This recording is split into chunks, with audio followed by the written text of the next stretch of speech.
नमस्कार, मैं हूं प्रवीण गौतम।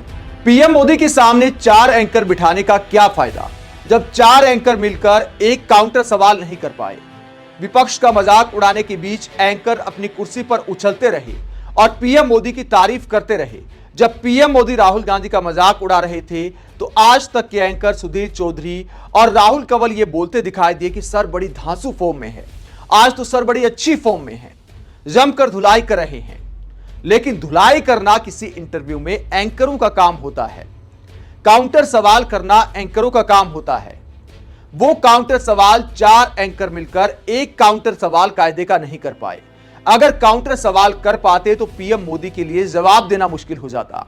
हालांकि राहुल कंवल एक ऐसा सवाल कर गए, ऐसी हिम्मत कर गए एक सवाल करने की, जिसने पीएम मोदी के अर्थव्यवस्था के ज्ञान को पूरी तरह एक्सपोज कर दिया।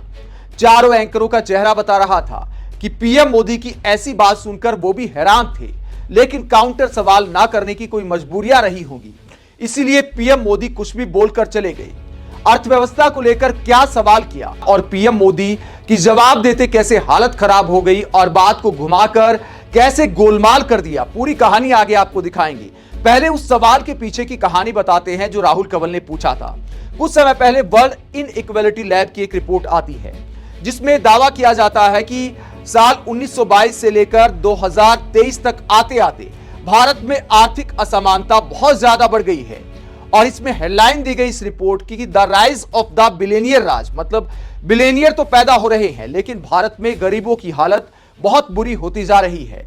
और इसको लेकर, इस रिपोर्ट को लेकर देश और दुनिया की मीडिया में क्या छपता है। हालांकि हमारे टीवी मीडिया में इसको लेकर बहस नहीं की गई, लेकिन दुनिया भर के अखबारों में और भारत के अखबारों में क्या छपता है। बिजनेस स्टैंडर्ड ने लिखा कि एक रिपोर्ट दिखाती है कि इंडिया की इनकम इनइक्वालिटी 100 साल में सबसे ऊपर चली गई है, मतलब पिछले 100 साल में सबसे ऊपर चली गई है मोदी सरकार में आर्थिक असमानता। गरीबी और अमीरी का अंतर 100 साल में सबसे ऊपर चला गया है। इसके बाद टाइम में क्या छपता है। टाइम की हेडलाइन आप देखिए कि इंडिया की इनकम इनइक्वालिटी अंग्रेजों के जमाने से भी बुरी हालत में पहुंच गई है। नई रिपोर्ट यह खुलासा करती है, यह टाइम ने छापा है। इंडियन एक्सप्रेस क्या छापता है। इंडियन एक्सप्रेस कहता है कि यह इनइक्वालिटी रिपोर्ट भारत के ग्रोथ मॉडल पर गंभीर सवाल खड़े करती है। और इस रिपोर्ट में आखिरकार क्या था जो दुनिया भर में ऐसा छापा गया। हिंदी में मैं आपको एक रिपोर्ट दिखाता हूं, एनडीटीवी की ये रिपोर्ट है जिसमें लिखा गया है कि भारत में 1% आबादी के पास 40% संपत्ति, देश में बढ़ रही आर्थिक असमानता। ये रिपोर्ट ये बताती है। इस रिपोर्ट के अनुसार 2022-23 तक सबसे अमीर 1% लोगों का आय और संपदा में हिस्सा ऐतिहासिक उच्चतम स्तर पर पहुंच गया है। आय जो है वो 22.6%, देश की कुल जो आय है उसका 22.6%, सिर्फ 1% लोगों की आय है। और प्रॉपर्टी अगर बात करें, संपदा की बात करें तो 40% से ऊपर पहुंच गई है। देश के 1% लोगों के पास, 1% अमीरों के पास हमारे देश की 40% संपत्ति है। और इसको लेकर ही खुलासा हुआ था वर्ल्ड इनइक्वालिटी लैब में। इसी रिपोर्ट को लेकर राहुल कंवल पीएम मोदी से क्या सवाल करते हैं।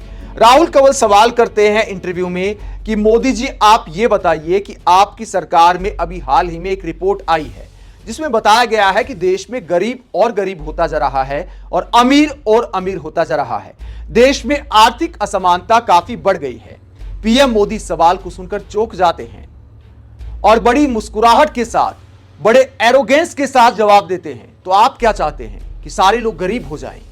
राहुल कंवल को यह जवाब देते हैं पीएम मोदी। क्या आप चाहते हैं कि सारे लोग गरीब हो जाएं, सब बराबर हो जाएं, सारे गरीब हो जाएंगे, सब लोग 10 रुपए कमाते हैं तो अगर सब लोग 10 रुपए कमाते हैं तो सब बराबर हो जाएंगे, तब क्या सब सही हो जाएगा?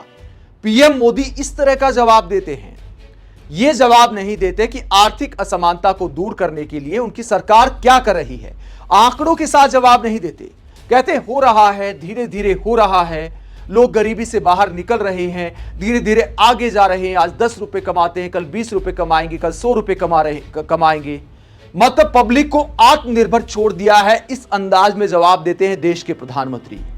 लोगों को गरीबी से बाहर निकालने के लिए, आर्थिक असमानता को दूर करने के लिए सरकार को बहुत बड़े कदम उठाने पड़ते हैं। एक तरफ विकसित देश बनाने की बात करते हैं कि 2047 तक मेरा पल पल देश के नाम है, 24 घंटे उस बात के लिए जीता हूं कि 2047 तक देश को विकसित कैसे बनाया जाए। विकसित बनाने का फॉर्मूला यह है कि गरीबी कम की जाए, उसके अलावा कोई फॉर्मूला नहीं है। उसके लिए सरकार के पास रोड मैप होना चाहिए। प्रधानमंत्री के पास ये जवाब होना चाहिए था कि गरीब और अमीर की जो खाई बढ़ती जा रही है, उनकी सरकार ने क्या कदम उठाए हैं। अगर आप गरीबों के लिए अच्छे स्कूल बनाओगे, उनको प्राइवेट स्कूल में अपने बच्चे नहीं पढ़ाने पड़ेंगे, मिडिल क्लास हो या गरीब हो, तो फिर आर्थिक असमानता कम हो सकती है। गरीब की बचत होगी तो वो निवेश करेगा, देश की अर्थव्यवस्था आगे बढ़ेगी। अगर गरीब आदमी भी खर्च करने की हालत में आएगा तो अर्थव्यवस्था को भी एक धक्का लगेगा।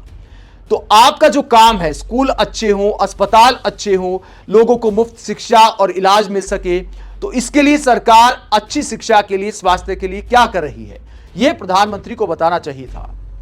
लेकिन प्रधानमंत्री बात करते हैं कि क्या सब लोग गरीब हो जाएं। आप क्या चाहते हैं? सब लोग गरीब हो जाएं, सब बराबर हो जाएंगे, सारी शिकायतें खत्म, ये बोलते हैं देश के प्रधानमंत्री। क्या यह बोलना शोभा देता है? आंकड़ों के साथ कायदे से प्रधानमंत्री को जवाब देना चाहिए था। राहुल कंवल के सवाल पर पीएम मोदी गोलमाल जवाब देकर आगे बढ़ जाते हैं और एंकर कोई काउंटर सवाल नहीं करता। एंकर को कायदे से सवाल करना चाहिए था कि अगर वाकई अमृतकाल चल रहा है अर्थव्यवस्था का, तो लोगों की घरेलू बचत आखिरकार 50 साल पीछे क्यों चली गई है। ये आरबीआई की रिपोर्ट आई थी। हो सकता है कि वर्ल्ड इनइक्वालिटी लैब को पीएम मोदी और बीजेपी नेता पीएम मोदी के खिलाफ साजिश करार दे दे। ऐसा पहले भी हुआ है। बहुत सारी अंतर्राष्ट्रीय रिपोर्ट जब आती है तो कहा जाता है कि ये तो मोदी सरकार को बदनाम करने की साजिश है। तो एंकर को कायदे से आरबीआई की एक रिपोर्ट का भी जिक्र करना चाहिए था कि लोगों की घरेलू बचत इतनी कम हो गई है कि 50 साल का रिकॉर्ड टूट गया है। ये आरबीआई की एक रिपोर्ट आई थी। इसमें बताया गया था कि बहुत सारे लोग कर्जा लेकर अपना घर चला रहे हैं, कर्ज लेने वालों की संख्या बढ़ती जा रही है। तो इस तरह की अर्थव्यवस्था के हालात को लेकर पीएम मोदी से काउंटर सवाल होने चाहिए थे, आंकड़ों के साथ, रिसर्च के साथ, लेकिन कोई काउंटर सवाल नहीं किया गया। और प्रधानमंत्री का यह कैसा जवाब है कि जब अमीर और गरीब की खाई को लेकर सवाल किया जाता है, देश की कुल संपत्ति का 40% अगर अमीरों के पास है, तो क्या देश के प्रधानमंत्री ऐसा जवाब दे सकते हैं कि आप क्या चाहते हैं कि सब गरीब हो जाएं? जब अमीर गरीब की खाई पर प्रधानमंत्री के पास कोई लॉजिक के साथ जवाब नहीं है, तो पीएम मोदी चुनावी रैलियों में, लोकसभा चुनाव के प्रचार में इस बात का दावा कैसे कर सकते हैं कि 2047 तक मैं भारत को विकसित बना दूंगा। आप चुनाव के बीच पीएम मोदी के इस तरह के इंटरव्यूज को लेकर क्या सोचते हैं, जहां मस्खरी की जाती है, विपक्षी नेताओं के साथ मजाक उड़ाया जाता है और कोई काउंटर सवाल नहीं किया जाता। पीएम मोदी कुछ भी प्रवचन देकर निकल जाते हैं। कमेंट बॉक्स में अपनी राय जरूर दें। अगर आप हमारी पत्रकारिता को पसंद करते हैं तो थैंक्स के ऑप्शन का इस्तेमाल करें, वीडियो को लाइक करें, चैनल को सब्सक्राइब करें। नमस्कार।